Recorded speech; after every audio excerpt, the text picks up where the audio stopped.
Hi, it's Andy. Hi, it's Dave. Hi, it's Kirk. Right, so there's no, there's no Kirk today because, well, we didn't invite him, or I didn't invite him, and there is a reason for that because we're actually going to be reviewing HEAVYFEST that happened in Stevenage, and really we want to talk about all the bands that played. And Andy obviously was there for the whole day. I was there for a few bands at the beginning, and so was Kirk. So really, the only person that's going to give us a really true reflection of what was going on throughout the rest of the day is Andy, and I'm obviously going to take us through that journey. The first thing I am going to talk about is it was organised by London Road Recording Studios, or Rehearsal Studios in Baldock. Brilliant rehearsal studios. We use it in Telescribe. And they do so much to support the grassroots music scene. They put on loads of different events throughout the year. They've got Ballstock coming up. They do the live scene in the Stevenage. I can't remember what it's called. Not HEAVYFEST, Redfest. They do as well. Old Town Live as well, which is Old Town Live. So I mean, these guys are heavily involved in the live scene, and again, massive thank you to those guys for everything they do, because I think if they weren't doing what they're doing, there'd be a lot less gigs going on. So it's great that they're getting involved in organising those. The second thing I want to point out is it's not a festival, it's an all-dayer. So, because that's a real bugbear of mine, that people keep calling things fest when it's not a fest, it's a freaking all-dayer. And if it's over a weekend, it's a weekender. It's not a festival. A festival is, was there a food stall there? Were there stalls there for buying other things other than merch? Were there rides? If there weren't any of that there, it's not a festival. Stop calling things festivals when they're not festivals. So, big bug there, but we'll talk about it with MoFest. You can tell me if it was a festival or not, or was it a weekender? We'll find out in a minute. Anyway, so we can tick off. It kicked off 2 o'clock. There were 9 bands playing. The first band, don't know much about them, that played at HEAVYFEST. Of course we do. It was Nomadic Rain. So Andy, your band kicked off at 2 o'clock, and we got there about 1. It was a glorious sunny day. But not too hot, luckily. Not too hot. It was a gorgeous day. It was perfect. Yeah. Getting a bit of a tan going on, and obviously you got the chance to kick it off. So from your point of view, what was your thoughts, obviously, because you had to get there first, get yourself ready, and then just launch the day and the event, and obviously seeing people turning up. How are you feeling? How was the guys feeling? Well, we arranged to get there at 1, which I think pretty much we all did, sort of on the dot. So when came through the back entrance of the pub, through the rear doors, and we found the sort of stage being constructed and the sound system being put together.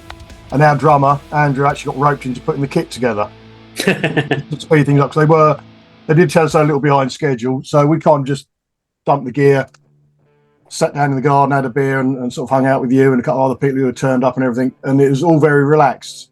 It got to about 1:45, and we were sort of called on stage. And in hindsight, I mean, it didn't matter to me at the time, but in hindsight, I'd have preferred to got there, set up, then chilled, played at 2. But it all worked out. So yeah, we kicked things off at 2 o'clock. And really good sound. I mean, we had a line check of sorts.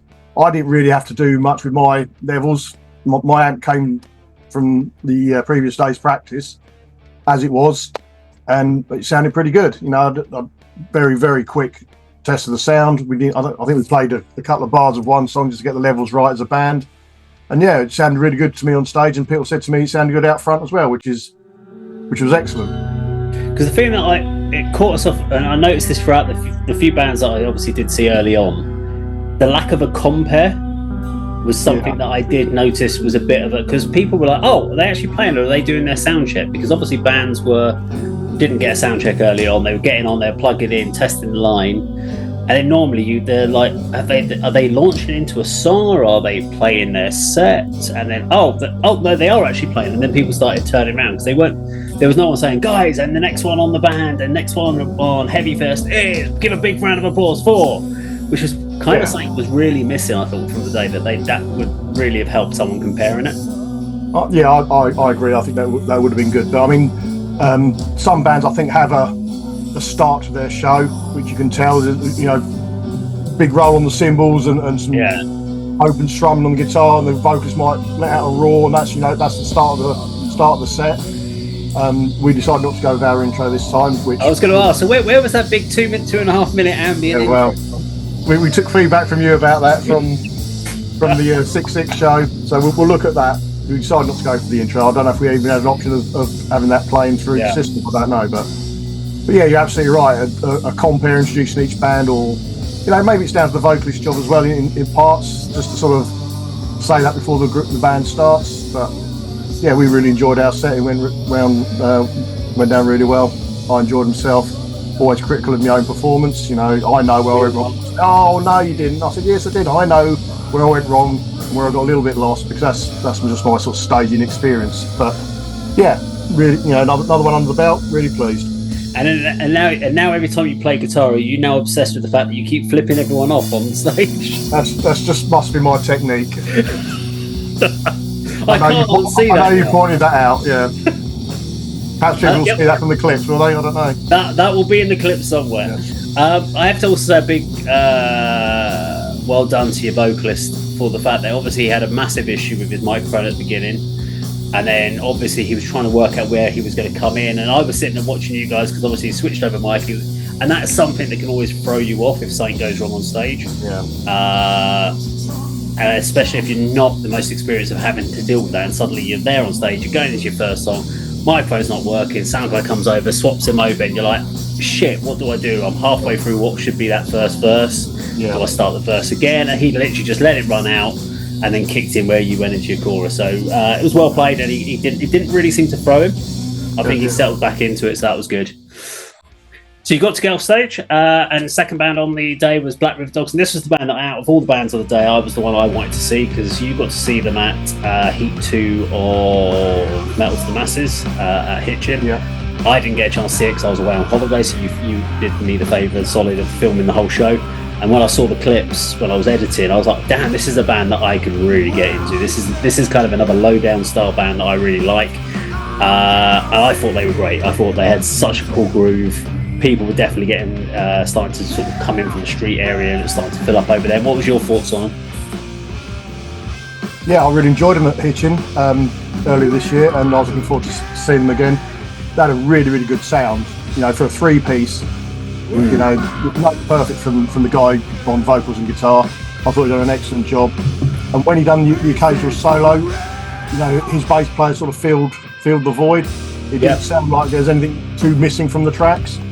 So yeah, I really enjoyed their set. They went down well. Yeah, I think I said at the time they were unfortunate not to progress in Metal to the Masses, because they were excellent, and they were excellent at Stevenage as well. Really enjoyed them. No, very good band. Yeah. After them, we had Raise the Devil, again, another band I hadn't had a chance. Knew about them obviously through because it was originally The Best Medicine. Then there was a bit of a lineup change, and some things changed on that, and then that became Raise the Devil.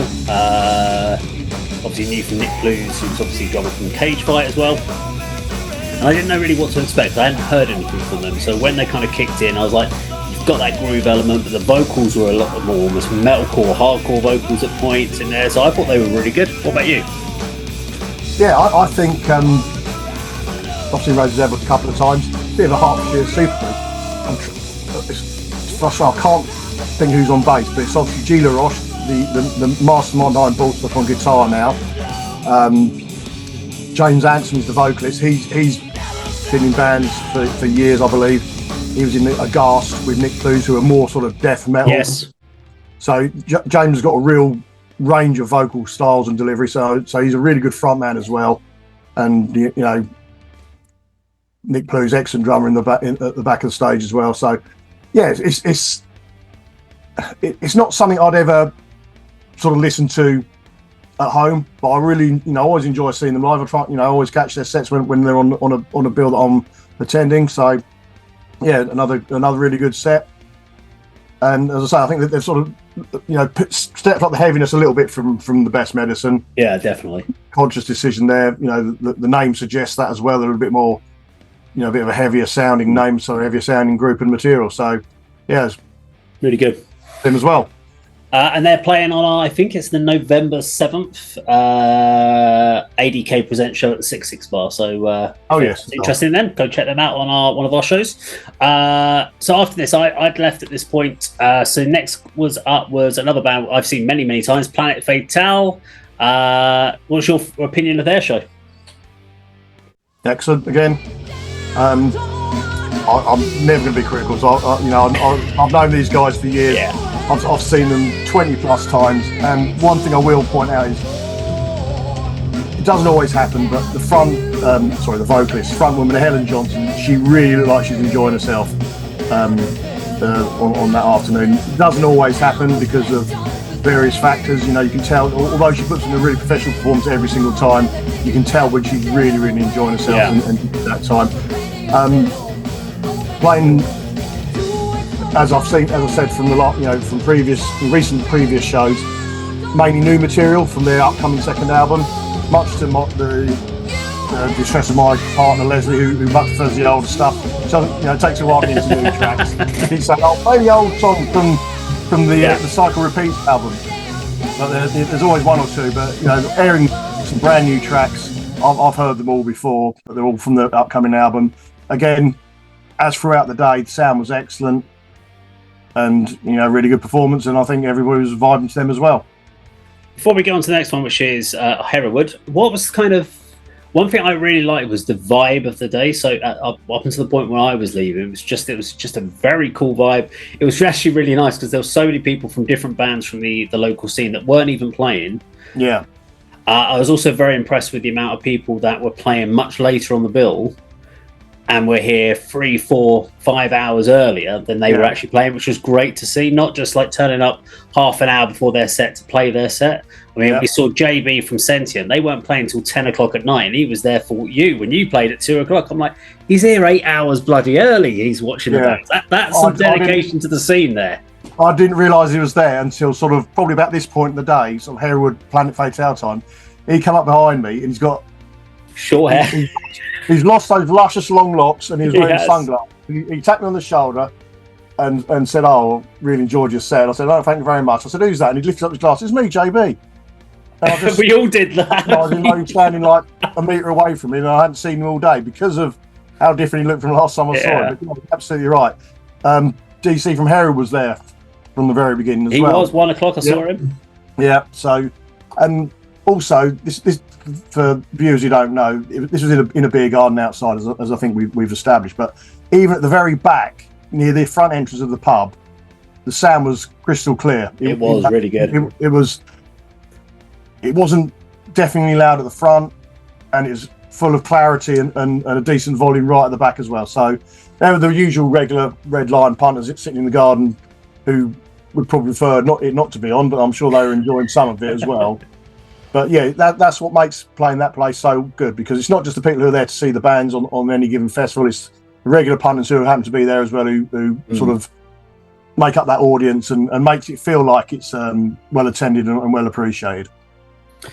So next up we had, it was 6 o'clock now, we had another semi-local band. It's a band that plays the scene a lot, so we've seen them all over the place, and they even played our second ADK Presents night, and that is Hereward. So how did they perform on that day? I think it's the same set they played throughout Melt to Masses and our show at the 6 Bar in Cambridge, but I haven't got a problem with that. Know these songs now, and I love the 3 that they've recorded and that are out there on the streaming platforms and on YouTube. But yeah, this band impressed me more and more each time I see them. It's when I first saw them, Metal to Masses in 2023, I thought they were good, but not really my sort of style. Not quite as heavy and doomy as I usually like. But I mean, DC is such a great front man. He's a great vocalist as well. But there's themes to the songs, so therefore that prompts him to sort of dig out various coats and costumes and hats and some props as well. But yeah, again, excellent band. I love the 2 guitarists all three sort of guitarists instruments do the vocal backing vocals at various points on various songs. I think they do a great job as well. The bass player Mackie looks a real rock star. He really performs. The guitarist kind of a little bit static, but that's because they're concentrating on their stuff. But they're enjoying themselves as well. Really, really good band. Really enjoy watching them play. I love their stuff as well. And that's the thing that I would say, if I was to ask about each of the bands we talked about there, every time I've seen Hereward, they all look like they genuinely are really enjoying themselves on stage. they don't. From the guitarist point, there's a lot of interaction. They smile at each other. They interact. They're not all serious, doomy and gloom. And I'm fed up. I'm not happy. I'm being really serious. And I'm a metal band. They're like, we're having a great time, and we're gonna have a party, and we're gonna make it work. And they, I mean, basically, I love the fact that they can, I guess, when things go wrong, they can make it work still. So when someone's guitar doesn't work properly, or his effects pad that he normally uses that gets disconnected, they can play it off and he can work it through as a frontman, which is not everyone I've seen doing live stuff can actually do it. There's a little bit of like having to fuck around it. They can just turn it in part of that. So Herod are just a really, really good band. Okay, next up we had Aeronauts. Just before we move, Dave! Yes. Dave, just before we move on from Herod, just want to compliment DC on his vocals again. Okay. He switches from to aggressive, like in the same line sometimes. Almost in as much as when I heard, I think Mediocrity, we talked about the backing vocals. It sounded like the two guys were doing backing vocals for the sort of harsh bits and interacting with him on the clean. But it's Dave all the way through on that particular song. So just wanted to point that out as well. You know, top band, love them. Okay, so next kicking off was Aeronauts. Haven't seen them since a while, probably over a year and a half, maybe at Club 85 last time I saw Aeronauts perform. But what was your thoughts on them? I don't think I have seen them in this current guise, because they are, in effect, Black Atlas. Yes. You know, they sort of changed name for whatever reason, probably a couple of years ago. And I was under the impression, particularly because we reviewed their debut single on the channel, didn't we? We did, yes. And it's, I can't recall the title, sorry guys, but it was a little less appealing and sort of, you know, to me, because I really love the Black Atlas tracks. You know, the Weight of the World album is absolutely brilliant. Love that album. Sort of, what word am I trying to find? Sorrowful, anguish sort of delivery from Mikey, the vocalist, and it's really sort of stoner rock, stoner doom. Really, really like that. But I was really pleased that the Aeronaut material, the new stuff, is on par with that. It seems to be sort of continuing the band that I know and love, just with the change of name. I might be wrong, but I don't know if they played a sort of an older Black Atlas track. I'm not sure, but they were really good as well. Really enjoyed their set, and looking forward to their upcoming album, which I think is released later. Is it this Friday? Very soon. Don't have it to hand, so. Yeah. Okay. Enjoyed Aeronaut. I think they're playing at Ballstock as well, so I'll catch them there again. Yeah, really good. Okay, we're now on to our final three bands, all the bands that have played at Bloodstock. So we've got, just fresh off Bloodstock from this year, we have Praetorian. Tell us about them. So, what can you say about Praetorian? I shared a clip that Leslie took where the vocalist Tom Clements. I mean, every time I see Praetorian play, especially on an outside venue, he pushes the boundaries from what he's done before. I think he was in the bar at one point in Wireless Mike. He was in the bar, which is, I don't know, 50 metres if not more from the stage. He's standing on the picnic tables. He's got his head inside the umbrellas. He's in people's faces. You know, memorable performance. Yeah. Like Planet Fatal playing lots of new tracks from their upcoming debut album for Praetorian, and again the guitar tone and the sound from Mark Wilkins is absolutely spot on. He loves his pedals and he loves his effects, and there was a wide range of sounds that he was creating on his guitar, from sort of intros and interludes to the main riffs of the song. So the new material is sounding really, really good. Such a step up from the previous EPs that this band have released. And our friend Richard Stevenson, great job of backing vocals. He looks like he's absolutely loving every second. My bandmate and drummer Andrew Bisgrove, he always performs well for Praetorian as well. Looks like he loves it as well. So definitely a fantastic live band to catch if you can. You won't forget it, especially if it's an outside show. Yeah, really, really good. So our second to last band, which were the 2022 Metals to the Masses winner at Hitchin, Muskill. Tell us about them. getting dark by this point. Getting a bit chilly as well, but Right. we you know, I always struggle these all day. You think, oh, starts at 2, finishes about 10:30, I'll be all right. Yeah. You know, chill between bands, but I'll struggle a bit by this point. But yeah, absolutely love Muskill as well. Few technical issues at the very beginning of the set. Dan's mic wasn't working, probably halfway through the first song. And unlike some other bands we talked about, they stuck to their sort of the sort of classic material we all know from their 2 debut 4-track EPs. So I probably played about 6 songs, but yeah, excellent again. My favourite, Septicity. I said that wrong before. Septicity. What's the one from the second one that I like? No More. You know, Yeah. that was the one they aired first from that second EP. Again, great sound. 4 fantastic musicians. You know, the bass player, I don't know his name, but he's not just playing root notes. He's filling in, the gaps. Top quality thrash metal, old school. If you like that kind of thing, you'll like Muskill. New drummers fitting in really well as well. Another great band live. Hopefully they'll have new material out soon. I don't know what their plans are, but I'm guessing 2025, I'm sure we'll see something new from Muskill as well. Been a while since we had something new from them, so yeah, must be due. Okay, so our final headlining band for this event is Sentient, and now they didn't have a bass player at this point because Charlie was out of the band at this point, so it was just. Were they using a backing? Were they playing to a sample, or is it just purely guitar, drums, vocals for Sentient that night? As far as I can tell, because it did sound different, with metal in particular, most of the time, the bass is there in the mix somewhere, either live or on record, and you think, well, I can't hear the bass, but it's there, isn't it? It gives that low end. Filling the low end, as you say.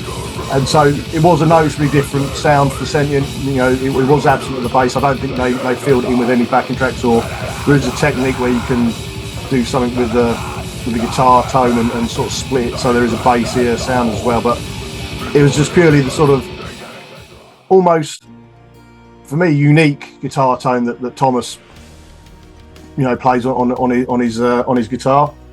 There's not many bands that I know that sound like that. Kirk will say, "Oh, that's the classic." I don't know, Meshuggah set. I don't know. Yeah, probably. Do you know? Can you compare? Do you know a band that has the same sort of guitar tone as Not really. No, I'm not a big guitar tone guy. Yeah.